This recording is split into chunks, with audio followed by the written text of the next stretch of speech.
There's a lot of changes to the way religion works compared to Civ 5 and Civ 6. But how? Today we're talking religion, how it works in Civilization 7. What exactly is new?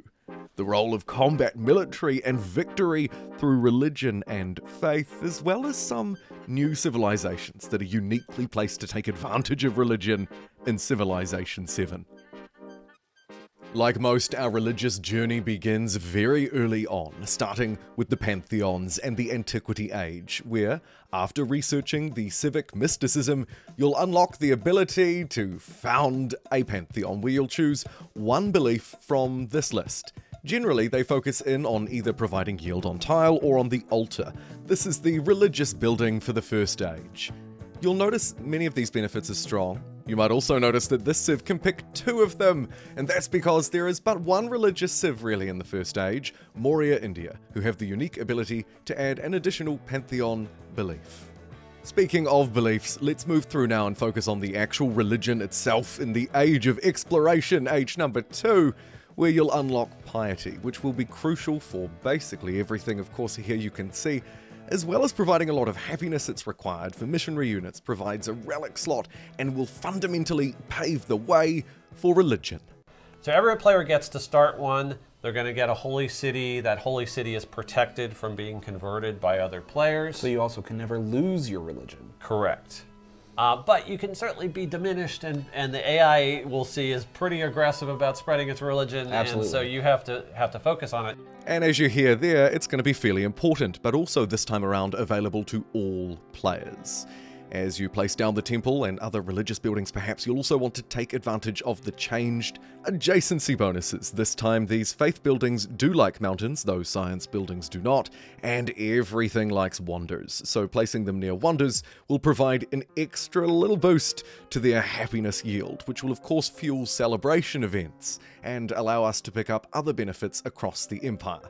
Regardless, once the temple is established, it's time to create a religion, and while this part may still be a little bit subject to change, we'll talk about this in the very final extra section of the video. Here you can see what the creating a religion screen looks like, and aesthetics aside, there are 3 core beliefs, or sets of beliefs as it were, that will ultimately shape your religion and the kinds of benefits that you'll get. But the enhancer and the founder beliefs are very similar to what you would remember from Civ 6, where an enhancer belief is a way that your religion spreads in a unique, stronger fashion than the other religions in the game. And the beliefs are the same way, just like with Pantheon. So those are first come, first serve. You want to kind of rush to this if possible, if you plan on playing a religious game, because once you've selected a belief, it goes away for all other players. So we have enhancer beliefs designed to help us initially, maybe, spread our religion. And we also have the second type returning, the founder beliefs, to take advantage of a religion after we've spread it, gain some extra yield, and these follow similar rules. And just like in Civ 6, this is something that only you get for your religion when it's spread to other settlement. So everybody can get a religion now, but there'll still be a race to try and get the best benefits from the Pantheon in the first age, right the way through all of these beliefs. And taking a look through some of them, some look pretty strong, others not so much. The return of the religious meta seems to be the same as it always was. However, what isn't is the reliquary belief, this final belief set unlocked after you research the Reformation civic. It is deeply tied to this mechanic. This is the progress after moving through from age 1 to 2, those kind of victory milestones, those legacy pathways, and relics and religion here deeply tied to it in age 2. The first objective in terms of these legacy paths is going to be to collect relics. Now, how do you get relics? Where do they come from? They're part of our new religion system, and they are rewards that you get from spreading your religion around the world. And they're functionally similar to great works or the codices from the science objective in age 1. When you unlock the Piety Civic, you get a relic immediately. We can see these provide 2 culture and 2 happiness. And that applies only, just like with codices in Antiquity, this applies only when they're slotted. So right now they're not giving us anything, but we can put these into the palace, and then the temple has 1 slot, and so we are able to start getting those yields once we equip them. And so as these yields, these relics are so important for religion, culture more broadly, and we earn them by spreading our religion, and in some other ways, we should now shift focus to that and talk about spreading the word. Units, wonders, victory. How does religion actually play out? Again, we're brought back to piety for many of the things here. Temple and missionary units starting their life with civics just like this. And once you have your temple placed down, you might find there are other ways to earn a relic, perhaps even without a religion and before you've even built the temple. Have a listen. And we get a narrative event for selecting to overbuild our altar here. So workers have stopped to gather and stare within the recesses of a hollowed out altar. The team has unearthed a once forgotten golden relic. So this is because I am overbuilding explicitly, and it offers some really interesting choices here. So if we construct a reliquary to keep the relic, we get a relic. And that goes towards our culture victory without us having to do anything religious to get it. Or we can melt the relic into coins to fund the construction and get +1 production on specialists. And this is a permanent bonus amazingly good. Every specialist for the rest of the age. I've never even seen this. It's so strong. And Carl's right. This is crazy strong. Specialists, extra food, grow your city, get more population, stack them into some buildings, get +1 production. You can soar through some of these objectives. It also perhaps taught me something else, that maybe the religious option, the religious pathway, isn't necessarily the only option. In fact, I believe it won't be. There's an obvious alternate pathway, right? You go down the science tree, you pick up the technologies, you build massive units, stomp down your opponent, perhaps a domination run. But think again, for the victory, pathways associated with combat are also tied to faith. This is all about getting settlements down, sort of like the Pax victory was in Antiquity.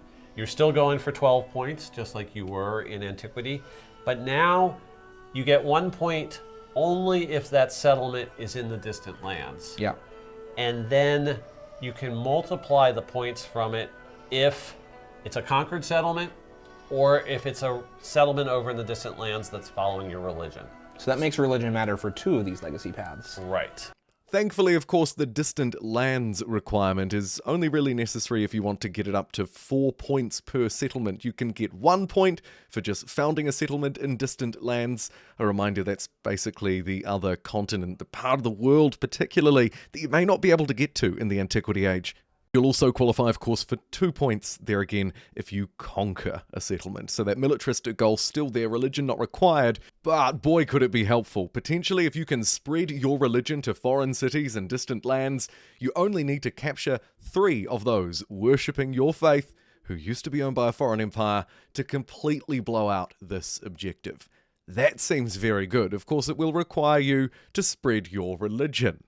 And outside of that natural pressure, really, you might want to employ some missionaries trained in your temple. You'll of course use them, march them across the map, and spread your religion the old-fashioned way. And as we've discussed, Firaxis have already said that we get these relics by building, establishing, and spreading a religion, and that will be important for the cultural victory.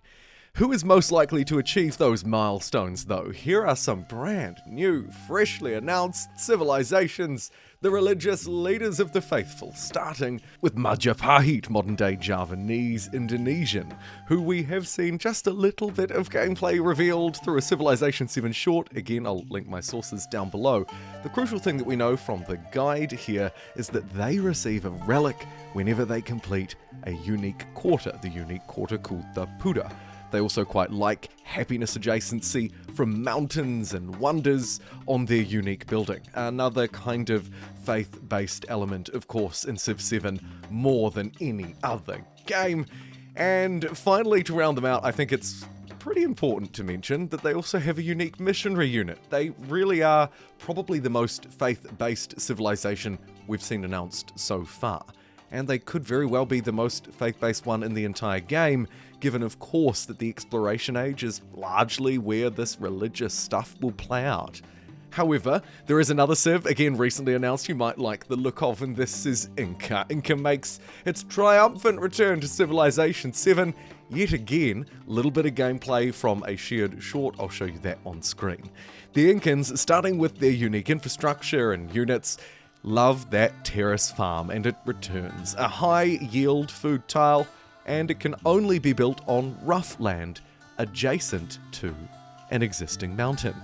And good news for mountain fans, you can also work the mountain tiles themselves, and as the Incans, you'll gain additional food and production on your mountains. Not strictly a faith-based Civ, of course, but thanks to the adjacency of mountains and the role it will play in religion and faith, I thought that'd be worth mentioning here too.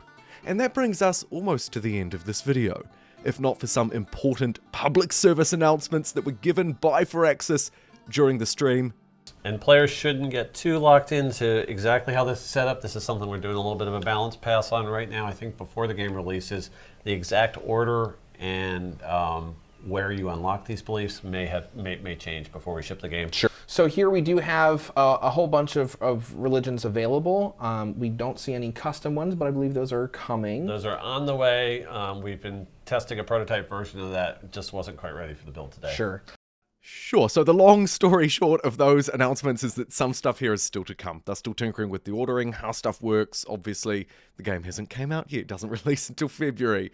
Finally, on the modern era, we believe, and they said in the stream, something along the lines of, religion, faith will still be around, but it won't be as important as you might expect. The Exploration Age, Age 2, is really where it's at its best, most deeply tied to those victory conditions and the broader gameplay.